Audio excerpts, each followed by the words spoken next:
Welcome back to part 2, HEA Technologies Weekly Speaking. I'm going to go over the please page. The last video I just posted was part 1. I went over the dispatch page, and after watching the video, I did realize that, how would you put it? You weren't actually able to see the drop down sections. Sorry about that, I couldn't find a way around it, because I don't have a recording software on my computer. Yeah, bummer, I know. Alright, let's go ahead and get into the police department login page. Same thing as the dispatch. Just like that. Self-explanatory if you're not registered. And the, I put that wrong. If you're not registered in the CAD, you are not going to be able to log in.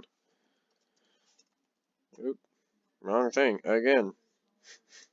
Okay. And if you don't have the right department ID as well, it's not even going to be able to log you in. It won't log you in if you don't have the right department ID. Yep. There we go. So, upon entry, it's going to bring me into, that was a loud beep, it's going to bring me into the department page. Alright. And whenever I log in, the dispatcher is going to be able to see my unit information, so on and so forth. And I wanted to put a little bit of realistic stuff into this. So, every time a dispatcher changes your information, you will have a beep go through the CAD itself.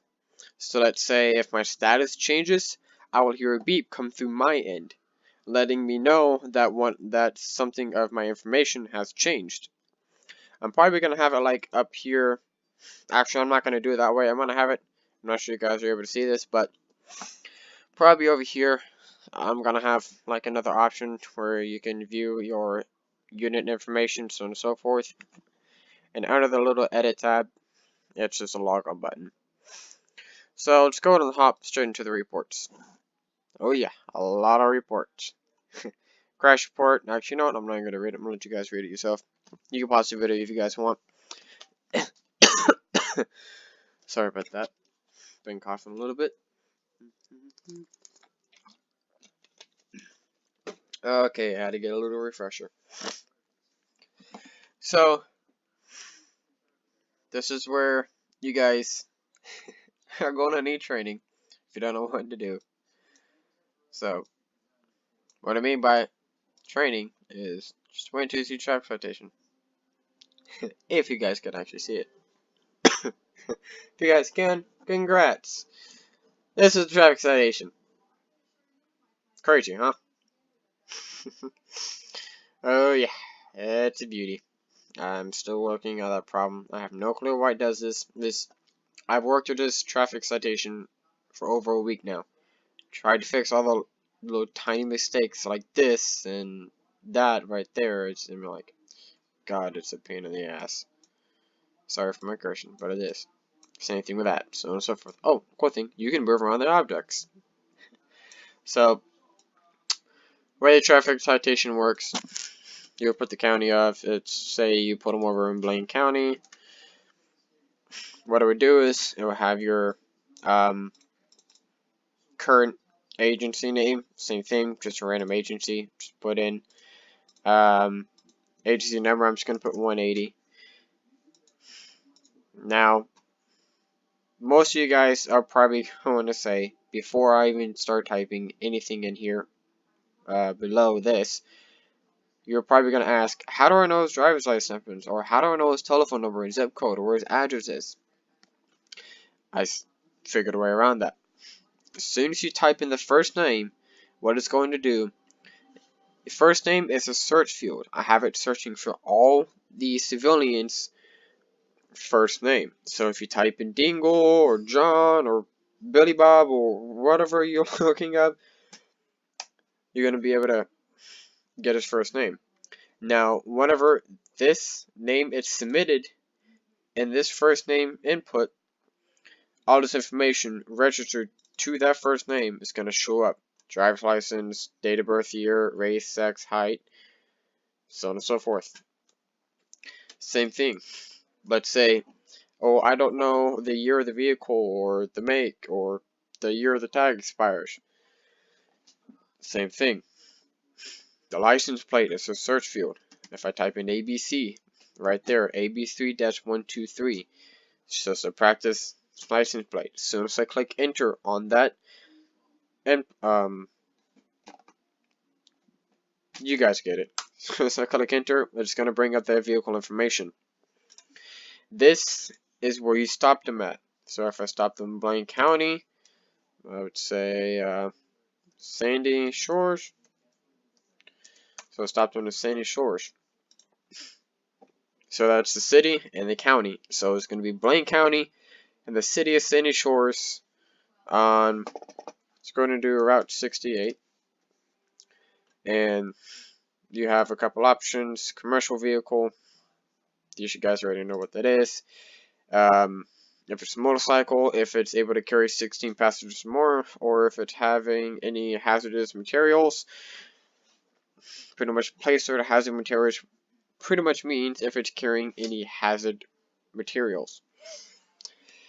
So none of this fits because it's just an F-250 4-door black truck. 2018. So now this is where a lot of people get confused. This is a list of violations. Alright. So let's say he ran a stop sign. So that would be failing to stop a traffic signal. Alright, and you would put Y F-A-I failed to stop at a. Let's go ahead and put stop sign. There we go. Now re-exam. What re-exam means is if you're going to have him if you type in re-exam, you pretty much are taking his license and you're having him go back to the DMV and retake the driver's test. I really don't think you're going to be able to do that.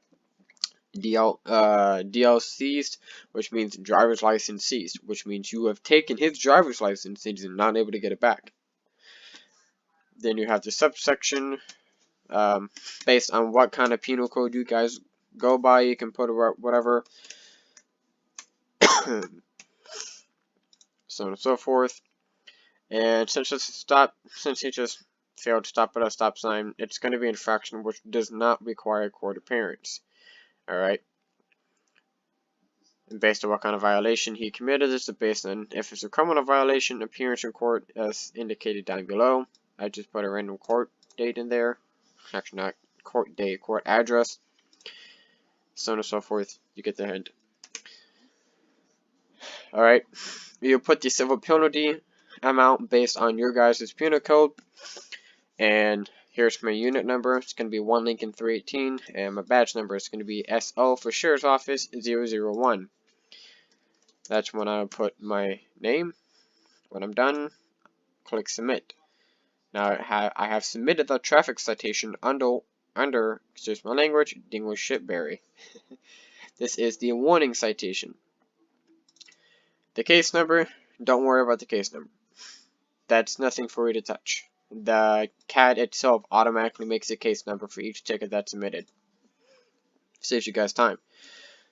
Now for the name, same thing. If you don't know the name, last name, address, so on and so forth, name is going to be a search field. So if I type in Dingle, I'm not sure if you guys are able to see this, but all this information is going to be submitted as soon as I type in the S vowel, Dingle, which means it's going to be Dingleberry.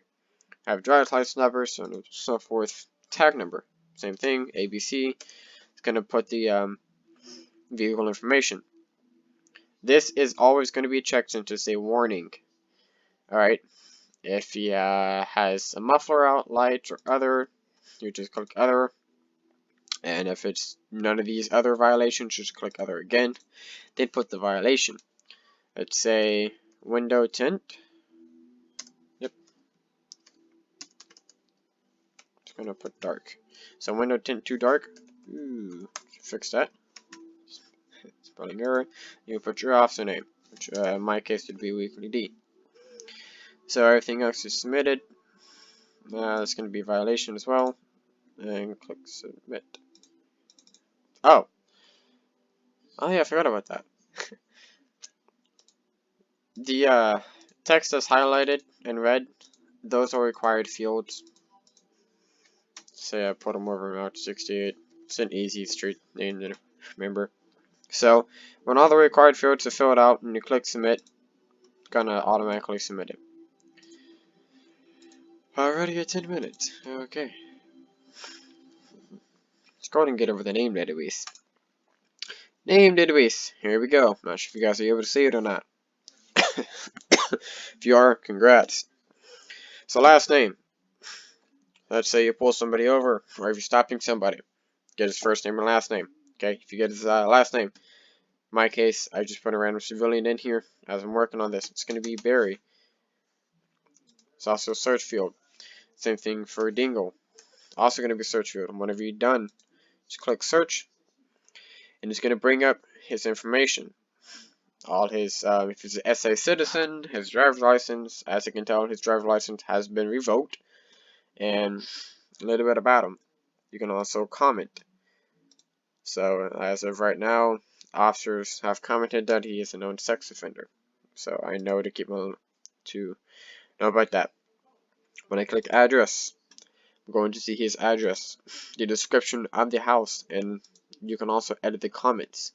The thing with comments for a civilian or anybody who look up, police officers are only allowed to edit the comments for the address and the name. Now if you click involvements, it's going to bring up another pop-up that's going to show this right now. The first thing that pops up is all the citations. So this is a list of all the citations. Got the date, the oh crap, what the hell was that? Well, let's go and move on. Case number, offense, and who submitted it. Alright.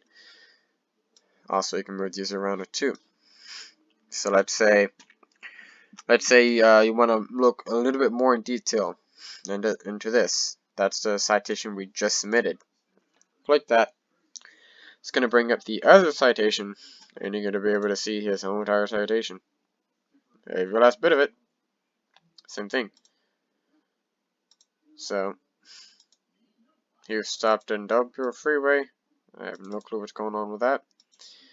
And so let's say he was speeding 16 or 30. This is just, I checked everything just to make sure everything's working right.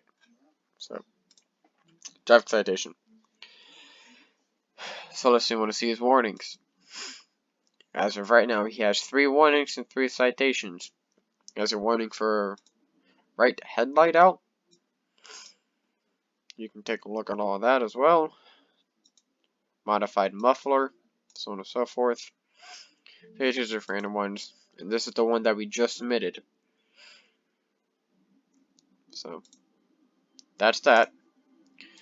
And we also have vehicle database. I think I'm still working on that. I don't know. Let's see. See if we got that shit. Yep. Awesome. So I got the vehicle database set up. I'm not sure if you guys are able to see this, but type in the plate and the state the vehicle is registered in. You're going to be able to get everything about the vehicle, even comments on the vehicle. Keep in mind, officers are only allowed to edit the comments. Now when you click owner information, are you going to be able to see his name? So what you can do, you can still open up the name database and run that name. So let's say I stop a random vehicle and it's just pulled over on the side, there's nobody in there. I can run the information and the vehicle database, look it up, go in the owner information, and it's going to see his owner. Alright, I can bring up the name database, also bring it over here, and take a look of everything, right, owner's information. So keep in mind these are movable as well. Now the address database was set that wrong. Database, my bad. Here we go, better. This is address database. Digits is going to be, so an easy and most known address is going to be 140 Zancudo Avenue. Alright, the 140 is going to be the street digits, so you're going to type in 140. There's also going to be a search field. Street name is going to be Zancudo. The city is going to be San Andreas, because Zancudo is in San Andreas. I did spell that wrong, but it was a while back before. So, when you search it up, you're going to have the house information, the address, state, zip, so on and so forth, description, even comments about the house. And yeah, that's pretty much it. 15 minutes. If you hover over the edit, you can also log out. And whenever you log out, you do have a loud beep in your ear if you're wearing headphones like I am. So be prepared to be ear raped by the time you do that. So yeah, that was the police department page for the new computer-aided dispatch system I'm making. This is Weekly D, and I am going to be signing out. Have a good day.